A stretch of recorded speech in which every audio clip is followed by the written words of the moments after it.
అసలు కాండాన్ని ఓడలు డామినేట్ చేసినట్టు, ఓడలు మరుగు చేసినట్టు, కనపడకుండా చేసినట్టు ఈ మానవ కల్పితాలు దేవుని వాక్యాన్ని ఏం చేస్తున్నాయి? మరుగు చేస్తున్నాయి. ఈ కల్పితాల వల్ల వాక్యం పక్కకి వెళ్ళిపోతుందండి.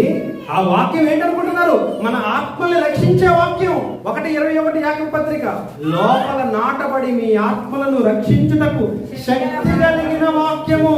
ఆత్మలను రక్షించుటకు శక్తి కలిగిన వాక్యం అది. యేసుక్రీస్తు ప్రభు ప్రాణం పెట్టింది ఎందుకు? ఆత్మల్ని రక్షించడానికి. ఆ ఆత్మలు రక్షించడానికి ప్రాణం పెట్టిన క్రీస్తు వాక్యాన్ని ఇచ్చాడు మనకి.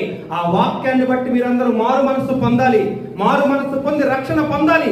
ఆ రక్షణ పొంది మీరు నిత్య జీవాన్ని పొందుకోవాలని ఏదైతే వాక్యాన్ని క్రీస్తు ప్రభు మనకిచ్చాడో ఆ వాక్యాన్ని ఏవి డామినేట్ చేస్తుందో తెలుసా? ఆ వాక్యాన్ని ఏది మరుగు చేస్తుందో తెలుసా?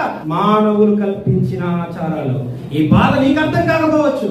ఆ చేస్తే ఏంటండి, నా వల్ల ఎంతో కొంత మేలుంది కదండి, చేయొద్దని బైబిల్ చెప్పలేదు కదండి, అల్లరితో కాకుండా మామూలుగా మంచిగా క్రమశిక్షణతో చేయొచ్చండి. నా నీకు అర్థం కాలేదు బాధ. ఆ సమస్య నీకు అర్థం కాలేదు. అందుకే పైన నోటుకు వచ్చింది మాట్లాడేస్తున్నావు.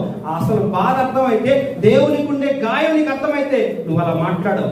ఏదైతే వాక్యం మనకి ఇవ్వబడిందో, ఏదైతే దేవుడు క్రీస్తు ప్రభు తన ప్రాణం ఇచ్చి తద్వారా మనకి వాక్యాన్ని ఇచ్చి మన బ్రతుకులు దిద్దాలనుకున్నాడో, ప్రపంచాన్ని రక్షించాలనుకున్నాడో, ఆ వాక్యాన్ని మరుగు చేసేస్తున్నాయి ఈ మానవ కల్పితాలు.